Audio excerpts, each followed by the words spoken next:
Be warned, the video you are about to see may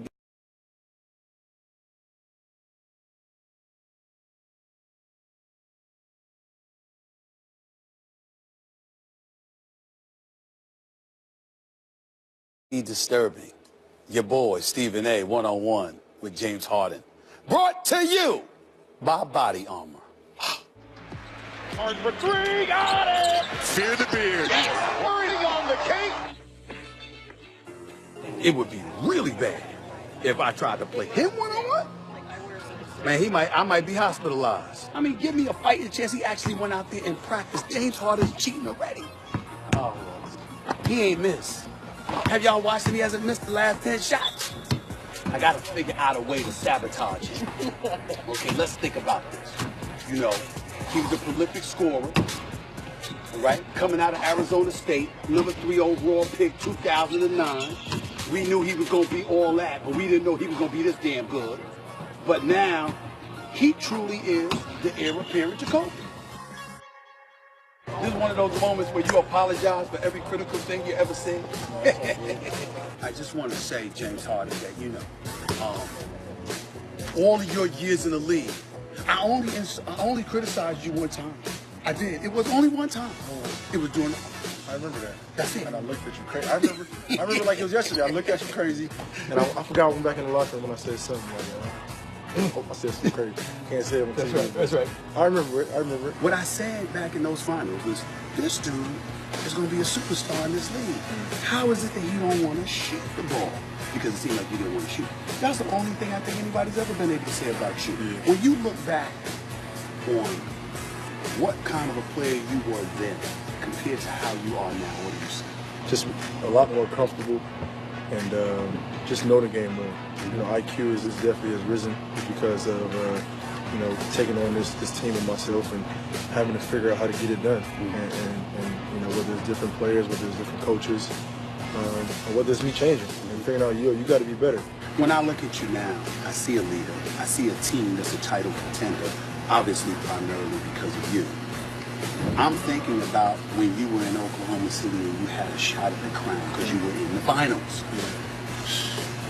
Does that still ache you? Is that something you still think about to this day? And if so, what do you think? 100%.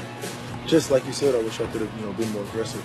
I don't know if it was just, overwhelming or whatnot, but just, it's just the biggest stage, so and I wish, and I thrive every single day. I want to get back to that because I know if I had another opportunity, it'd be completely different. How would it be different? What would you do?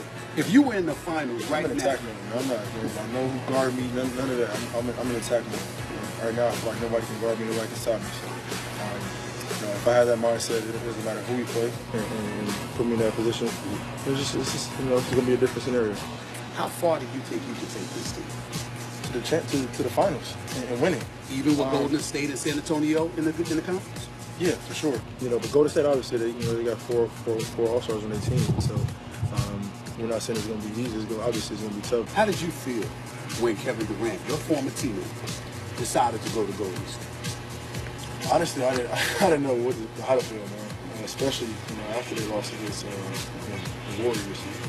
I was in Arizona working out this summer. He came out there for a couple of days and hang out with me. So, we didn't talk about basketball. We just, genuine friendship. And so, once that decision made and I read it on my phone, I was in shock just like everybody else. Are you a vocal leader? Yeah, I'm all of it. I'll curse you out. I'm put you to the side, talk to you, tell you what you're doing wrong. And I won't work. I'm going to show you that I'm good as well. Was that easier for you to do in terms of becoming a leader, or even more of a leader of this team? Has that been easier for you this year than it was in years past, say when a guy like Dwight Howard was here? Yeah, 100%. 100%. Why was it easier? It's just two different personalities. Not to say that he's not a leader or whatnot, but just I didn't have full control of the team. You have, 28 points a game, shoot 44% from the field, lead the league in assists with 11 and a half, averaging about 8 rebounds, damn near close to your own triple-double. Right. And you've had about 14 of them this year. Do you believe that if the season were to end now, that you should be leading? 100%. And just for the reasons you said. I mean, obviously the numbers are good, but we're winning. Obviously, your most heated competition in that regard would be somebody named Russell Westbrook, your former teammate in Oklahoma City. Do y'all talk about that? Do y'all jab each other about that? No, we're not talking about it. You know, when we played them, we played them 3 times. So I just tell them to keep going, keep going, keep doing what they think you can't do. You know, and that's the mindset that he's had all year, and you can see it. Before we get on out of here, you know, you get ready to do interviews and all that, and that's nice. But when it came to me, I had to be on the court shooting basketball. Why you have to call me out? What I do? First of all, you got to understand me. I want to see that jump shot.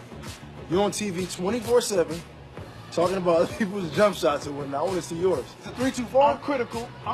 So if I'm gonna do what you asked me to do, I'm gonna do what you asked me. Hold on. Hold on. What? Best out of 5. You have a warm-up shot? Yes. Best out of 5 from the 3. This is bad. No warm up. You warmed up. I'm gonna give you some good passes too. Oh. Over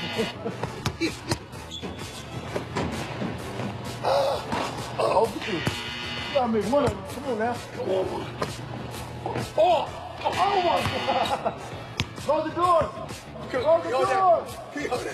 Close that door. Hold on. Let's do that. That's a do-over. No, that's over 3. Come on, pin down. There you go. Right down. This is bad. You gonna play on our team. And winner. Oh, for 5. Tired? No. I'm frustrated. I haven't shot in a long time, man. This is about to go viral. I know. This is very bad. Oh, Lord.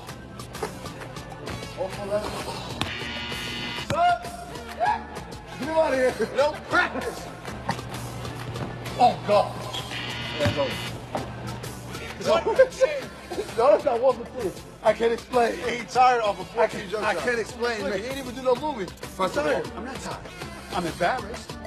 I'm embarrassed because I haven't shot in a long time. I'm almost 50, man. So you better get in the gym. You better find a gym. Thank you, man. Appreciate you, brother. I don't appreciate you right now.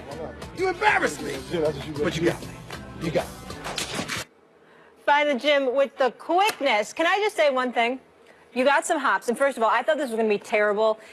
You're hitting the rim, but then what happened? Did it get in your psyche that you weren't making any, so then you went air balls? In all seriousness, he messed me up when he made me go beyond the three-point line. You see what I'm saying? You work your way out, you practice. He wouldn't allow any practice, but I have to say this. He's right. I sit up on the show every day. I don't fail to call people out, and any player that will call me out to shoot, I got to answer the challenge. I can't back up when I'm sitting there and I'm talking about you. I got to take it. I got to tell you something.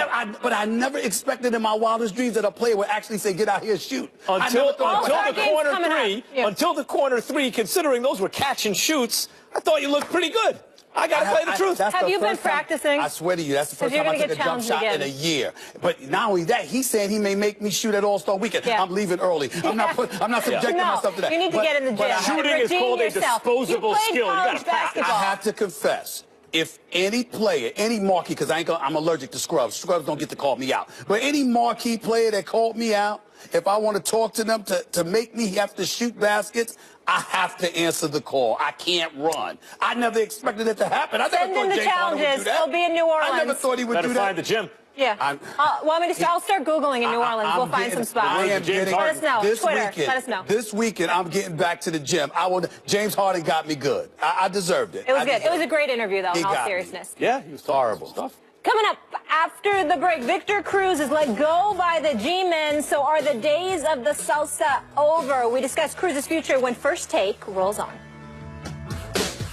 Understatement for Max and I, especially their wide receivers. After the squad had a yacht party that was plastered all over social media and the New York tabloids, the team suffered a crushing loss to the Packers in the playoffs. And now the team has announced that they've released former stud wide receiver Victor Cruz to clear cap space. Cruz has 39 receptions last season, the 5th fewest among the 53 NFL wide receivers to play at least 700 snaps.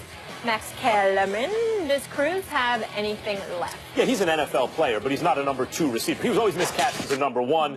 He was a really good number 2. He's not that anymore. At best, he's a number 3. He's old. He has an injury history. He really can't get separation. But he's still an NFL player. He went almost 14 months without playing before playing last season. Only 39 receptions. Clearly the third to Odell Beckham Jr. and Sterling Shepard. In the end, he's a third receiver in the NFL. I think he could be a number 2 for a few teams out there, but it wouldn't be that elite. In the end, though, going to Miami with those young boys didn't help. I think that hurt him. I do too. It hurt him. 100%, You know why? Because you're 30 years of age. You're a champion. You're a grown person. Agree with you. You're supposed to set the example, and he didn't do that. And I think that even though he's going to be in the league, it's going to come back. I actually like this move. I hate to say it. Me too. When you're a number 3 but... receiver, and the locker room stuff and the championship pedigree and all that stuff can tip you in one direction, but instead you wound up on a boat cruise that tips you in the other direction. He's a good guy, but he should have sort of forest from the trees and avoided making that move. Should have had a greater influence. You like it by the Giants? Excuse me? You like the move by the Giants? They saved $7.5 million just by letting him go alone. I mean, you got to do what you got to do. No You're going to get something question. done in free agency this year because of moves like that. That's right.